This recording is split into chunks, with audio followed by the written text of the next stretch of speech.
Halo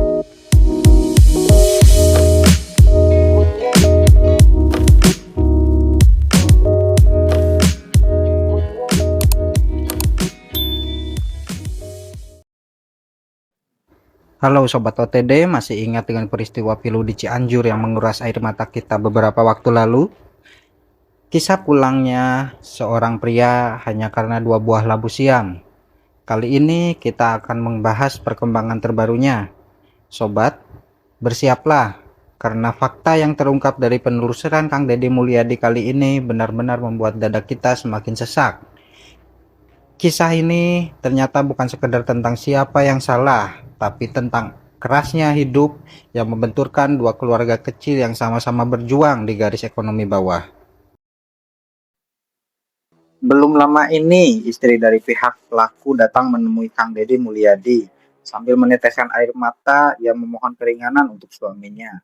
Dari sinilah kita melihat sisi lain yang tak kalah memilukan.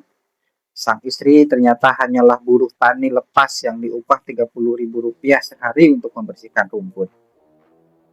Suami pun hanya pekerja serabutan yang ditugaskan menjaga dan mengurus kebun sayur milik ketua RW setempat. Ternyata, kebun itu sudah sering kali kehilangan hasil panen, rasa lelah bekerja seharian, himpitan ekonomi, dan emosi yang memuncak akhirnya membuat sang suami hilang kendali saat memergoki almarhum malam itu. Kunaon atuh tibang walu 2 siki digebugan. Abi terang-terang bapak soalnya abi kan di enjing di kadebut dah malah gitu. Harga labu itu berapa kalau 2 biji? Kalau 2 biji saya kurang ini gitu Pak. Paling 1.000 meureunnya. Ya. 1.000 perak kan 2. Makanya kenapa orang ngambil labu 2 kok digebugan? Nah suami ibu kan ngegebukin nih Ya. sampai sore kan? Ya. Pulang ke rumah dong. Iya, tapi suami nggak ngomong sama saya gitu, nggak makanya cerita. iya nggak cerita, makanya saya nggak tahu. Gitu. Nggak cerita bahwa dia ngegebukin. Iya, nggak. Suami ibunya kenal sama korban. Kenal. Pernah sebelumnya konflik nggak? Nggak ada. Suami saya nggak pernah ada konflik. Artinya sebelumnya pas ya? Nggak ada. Atau bisa jadi sebelumnya korban teh pernah ngambil masih di tempat suami, jadi Nggak ambek tahu. gitu loh. Jadi Pak tiap mau panen kan nggak tahu lah gitu kan, saya juga nggak tahu sama siapa gitu, tapi tiap mau panen hilang, mau panen hilang gitu. Hilangnya banyak apa sedikit? Iya banyak, waktu itu juga kan sama saya tadi hitung itu buah labu ada 30 lebih, waktu diambil sama saya cuma ada 13 biji gitu. Jadi gini, jadi intinya bahwa suami ibu Iya. sering kehilangan Iya. buah labu, Iya. gitu loh. Iya. Iya. Jadi gini, suami ibu mengetahui waluhnya dicuri oleh korban dari siapa? Iya dari itu yang ngasih tahu saudaranya, tetangga yang di belakang rumah. Oh, dikasih tahu. Iya, dikasih tahu. Tetangganya namanya siapa? Pak Wawan. Pak Wawan yang ngasih tahu ke suami ibu. Iya. Waluh dipaling. Akhirnya dikasih tahu yang nyurinya adalah siapa namanya? Minta, nyamperin ke Minta. Iya. Nyamperin ke Minta di rumahnya. Iya di rumahnya. Digebukinnya di rumahnya. Iya katanya. Kan saya nggak tahu, makanya saya nggak tahu itu. Oh. Dalam proses hukum yang sedang dijalani saat ini, sang suami menitipkan pesan penyesalan yang sangat mendalam kepada istrinya. Ia berkata, "Maafkan Bapak, Bapak tidak berniat sampai seperti ini karena emosi sesaat. Tolong jaga anak-anak." Sebuah penyesalan yang datang terlambat. Pengorbanan ketenangan anak-anak yang kini harus berjuang agar tetap bisa bersekolah di tengah badai keluarga. Nah, sekarang suami ibunya udah ditahan. Iya. Ibu sudah nengok. Udah. Terus pesannya apa sama ibu suaminya? Dia bilang kayak gini pas nengok, maafin Bapak nggak berniat begini. Katanya begitu. Ya udah Pak, nggak apa-apa, namanya juga udah nasib. Bapak nitip anak-anak aja gitu. Iya, enggak. Gara Bapak, Mama sama anak jadi begini. Ya udah jangan terlalu banyak pikiran. Yang penting Bapak fokus dulu, Bapak sehat dulu. Namun Sobat OTD, bagian yang paling mengejutkan justru datang dari kehadiran saksi baru bernama Ali yang melihat langsung kejadian di malam naas itu. Kesaksian ini benar-benar membuat kita tak habis pikir. Ali bersaksi bahwa saat almarhum sedang mengalami insiden tersebut, adik kandung almarhum yang sebelumnya mengaku hanya mematung ketakutan ternyata berada di tepat di sana. Dan yang membuat miris, menurut kesaksian Ali, sang adik justru terlihat menahan tangan kakaknya dari samping saat kejadian itu berlangsung. Iya sok, ini adik mau ngomong apa? Sok, silakan.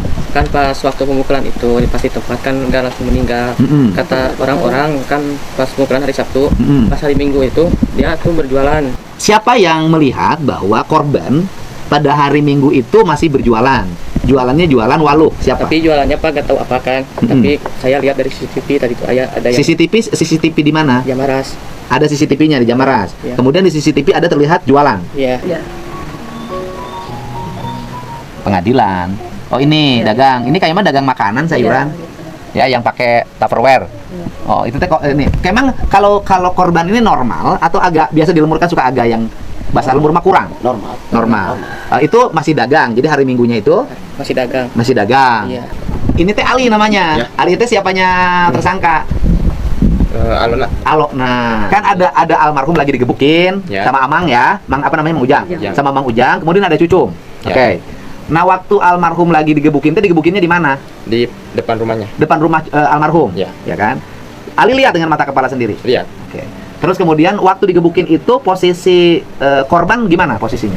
Posisi korban itu lagi disenderin ke badannya ke tembok. Ke tembok. Ya. Terus dipukulin. Ya dipukulin. Nah, yang jadi janggalnya tuh yang saksi yang kemarin Cucum. malah pegangin yang si korban gitu. Bukan yang lagi marah gitu. Jadi kan lamun ya gelut ya. Lamun Misalkan, misalnya. ini gelut sama ini, ya kan? Ini gelut sama ini. Harusnya kalau gelut sama ini, yang ditarik adalah yang ngegebukin. Iya, harus Gitu loh. gitu kan. Ari Cucum, Dari situ malah pegang yang korban. yang dipegang apanya? Tangannya gitu. Dipegang dari belakang. Enggak cuma segini doang nih. Hah? Di samping gini. Ya di samping. Gini. Ya gitu. Jadi waktu digebukin, korban tangannya dipegangin. Iya. Sama Cucum. Ya, Bener nih. Bener. Posisi tersangka, posisi Amang lah waktu itu di mana Mang Ujang? Maunya di depan di sini yang Masih ngegebukin. Ya, Jadi waktu digebukin itu korban tuh dicekel dipegang tangannya, Iya. Mang Ujang ngegebukin, bukan misah. bukan. Fakta-fakta ini bagai kepingan puzzle yang menyayat hati. Tragedi ini adalah potret nyata betapa himpitan ekonomi, keputusasaan, dan kehilangan kendali atas emosi bisa merenggut segalanya. Di satu sisi, seorang ibu yang sudah tua harus kehilangan putranya yang berniat mencarikan sayur untuk berbuka. Di sisi lain, seorang istri dan anaknya kini harus hidup terpisah dari sosok ayah.